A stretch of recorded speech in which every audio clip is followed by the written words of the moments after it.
네, 코로나19 확산세가 계속되면서 이젠 백신밖에 해법이 없다는 관측들이 적지 않은데 미국과 독일, 영국, 또 중국의 제약사가 코로나19 백신 개발에 한 걸음 나아갈 수 있는 실험 결과를 잇따라 내놨습니다. 네, 세계보건기구 WHO는 아프리카에서 코로나19가 급속히 확산한 데에 대해 깊은 우려를 표명했습니다. 밤사이 들어온 글로벌 뉴스 김지수 기자와 살펴봅니다. 어서 오십시오. 안녕하세요. 네, 먼저 전 세계 코로나19 현황 좀 짚겠습니다. 네, 전 세계 코로나19 확산세가 가팔라지고 있습니다. 전 세계 누적 확진자는 1,483만 명을, 누적 사망자는 61만 명을 각각 넘어섰습니다. 누적 확진자 수가 1,500만 명을 눈앞에 두고 있는데요. 오늘 오전 8시 통계 사이트 월드 오미터에서 확인한 수치입니다. 확진자가 가장 많이 발생한 미국은 누적 확진자가 395만 명을 넘어서며 400만 명을 바라보고 있습니다. 미국 다음으로 피해가 큰 브라질에서는 누적 확진자가 211만여 명, 그리고 인도에서는 115만여 명으로 늘어났습니다. 네. 그리고 남아프리카 공화국에서 확진자가 급증해 확진자 수가 세계에서 5번째로 많은 나라가 됐습니다. 남아공 누적 확진자는 37만 3천 명을 넘어섰습니다. 남반구에 위치한 남아프리카 공화국은 지금 한겨울로 빈민층이 과밀한 조건에 있다는 점에서 감염 문제가 심각한 상태입니다. 아프리카 대륙 전체 확진자는 70만 1천여 명으로 빠른 속도로 늘고 있으며 아프리카 확진자의 절반 이상을 남아공이 차지하고 있습니다. 세계보건기구 WHO는 아프리카에서 코로나19가 급속히 확산한 데 대해서 우려를 표명하고 남아공의 상황은 아프리카 대륙의 나머지 지역에서 일어날 일에 전조이자 경고라며 조속한 대책 수립을 촉구했습니다. 네, 미국의 코로나19 상황이 심각해질수록 여론이 좋지 않아지는데요. 그래서 미국이 백악관 브리핑을 재개하기로 했다고요. 네, 트럼프 미국 대통령은 코로나19와 관련한 브리핑을 재개하겠다고 말했습니다. 트럼프 대통령은 코로나19 브리핑과 관련해 백신에 대해 그리고 치료법에 대해 또 우리가 어디에 있는지에 대한 정보를 대중에게 알리는 좋은 방법이라고 말하면서 곧 브리핑을 재개할 것이라고 밝혔습니다. 브리핑 재개 방침은 미 전역에서 코로나19 확산세가 지속하면서 트럼프 대통령의 대응에 대한 불만과 불신 여론이 고조되는 상황에서 나왔습니다. 트럼프 대통령의 브리핑 참여는 4월 말 이후 처음입니다. 앞서 백악관은 3월과 4월 매일 오후에 브리핑을 열어왔습니다. 당시 트럼프 대통령도 거의 참석을 해서 발언을 했는데 비과학적 언급이나 주지사를 비난하는 등 잦은 돌출 발언을 내놓아서 논란을 일으켰습니다. 그리고 미국에서 군함 화재를 진압하던 해군들이 소방 장비를 돌려 쓰다가 코로나19에 걸리는 일이 발생했습니다. 미 해군 본엄 리처드함 화재 진압 작전에 투입된 해군 2명이 확진 판정을 받았고 이들과 접촉한 해군 27명은 격리 조처됐습니다.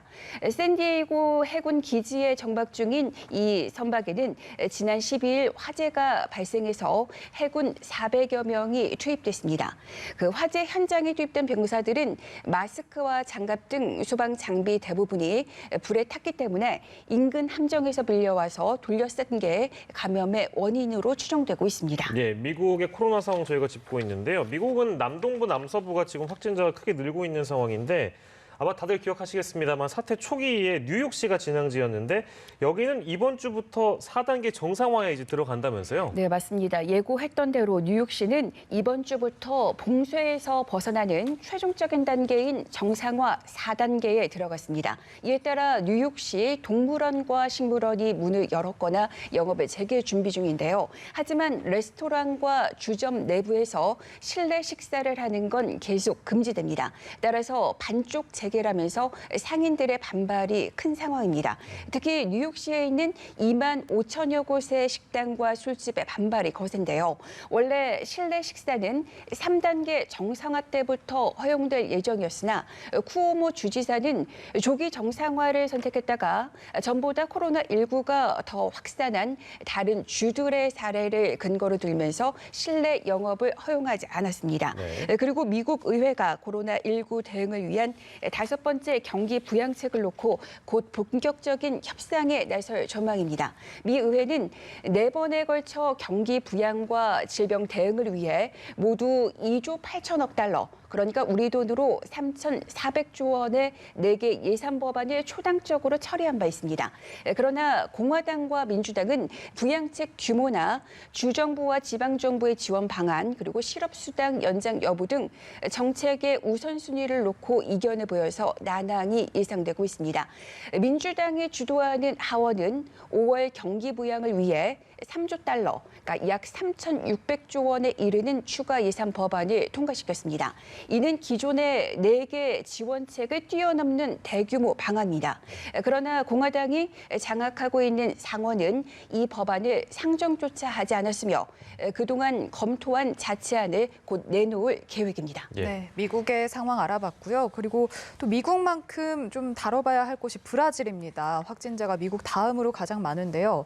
대통령부터 일부 강요들도 코로나19에 걸렸고 또 마스크 착용이 의무화된 이후로 갈등이 계속해서 나오고 있다면서요? 네, 좀 혼란 속에 있는 나라가 또 브라질이라고 할 수 있겠는데요. 그 브라질 리우데자네이루에 있는 해변에서 청원 경찰이 마스크를 쓰지 않는 20대 남성을 단속하는 과정에서 전기 총을 동원해서 큰 소동이 벌어졌습니다.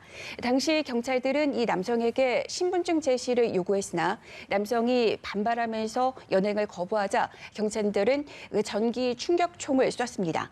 경찰관들은 남성이 강하게 저항해서 그 총을 쓸 수밖에 없었다고 밝혔지만 논란은 큰 상황입니다. 그리고 상파울루주에서는 마스크를 쓰지 않은 채 산책을 하던 현직 판사가 경찰에 붙잡혔습니다. 예. 이 판사는 경찰에게 욕을 하고 벌금 통지서를 현장에서 버렸는데 또 그 영상이 SNS를 통해 공개되면서 엄청난 비난이 제기됐습니다. 네. 그리고 브라질 강요들 가운데서 코로나19에 감염된 사람들이 장관급에서만 4명이 나왔습니다. 가장 최근에 감염된 오닉스 로렌조니 시민권부 장관은 SNS를 통해서 확진 판정을 말을 했는데요. 로렌조니 장관은 보우소나로 브라질 대통령과 마찬가지로 공식 행사에서 마스크를 쓰지 않은 채 참석을 하곤 했습니다. 그리고 지난 16일에 취임한 교육부 장관의 경우 감염이 됐는데 그의 취임식에 장관 14명이 참석한 것으로 알려지면서 추가 확진자가 더 나올 가능성이 있습니다. 브라질의 장관급 강요 중에서 확진 판정을 받은 사람은 모두 4명입니다. 예. 그러니까 마스크를 왜 안 쓰는지 도저히 이해가 안 되는 그런 내용이었고. 자, 그리고 백신 소식 저희가 짚어보겠습니다. 밤 사이에 코로나19 백신 개발에 대한 기대감을 더하는 소식들 많이 들어와 있네요. 네, 연달아 들어왔는데 미국 제약사 화이자와 독일 바이오 기업 바이온테크는 코로나19 백신의 2번째 초기 시험에서 면역 반응을 유도하는 데 성공했다고 밝혔습니다. 60명의 건강한 지원자를 대상으로 독일에서 진행한 이번 시험 결과 2차례 백신을 접종한 그룹에서 바이러스를 무력화할 수 있는 중화항체가 형성됐습니다. 특히 이번 독일 시험에서는 백신이 신종 코로나 바이러스에 대항하는 고도의 T세포 반응을 만들어냈습니다. 여기서 T세포란 바이러스를 겨냥한 면역 체계의 공격에서 중요한 요소가 됩니다. 아울러 피실험자들은 심각한 부작용을 경험하지 않은 것으로 회사 측은 밝혔습니다. 화이자와 바이온테크는 이달 말 최대 3만 명의 피실험자들을 대상으로 임상시험을 시작할 것으로 전망되고 있습니다. 영국에서도 반가운 소식이 전해졌습니다. 영국 제약사 아스트라제네카와 옥스퍼드는 1단계 임상시험 결과에서 백신 접종자 전원의 체내에서 중화황체와 T세포가 모두 형성됐다고 발표했습니다. 그리고 중국 시노백 생물유한공사가 그 개발 중인 코로나19 백신 3차 임상시험 소식도 들어와 있습니다. 브라질 상파울루주 정부는 시노백의 백신을 이용한 3차 임상시험을 21일부터 시작한다고 밝혔습니다. 3차 임상시험에서는 브라질 전역에서 9천 명이 참여하며 90일 후에 종료될 예정입니다. 코로나19 백신 개발과 관련해 3차 임상시험을 승인받은 것은 전 세계적으로 3번째입니다. 예. 네, 코로나19 관련된 좀 어두운 소식들이 많았는데 그래도 이렇게 백신 개발과 관련된 반가운 소식까지 알아봤습니다. 지금까지 글로벌 브리핑의 김지수 기자였습니다. 고맙습니다. 고맙습니다.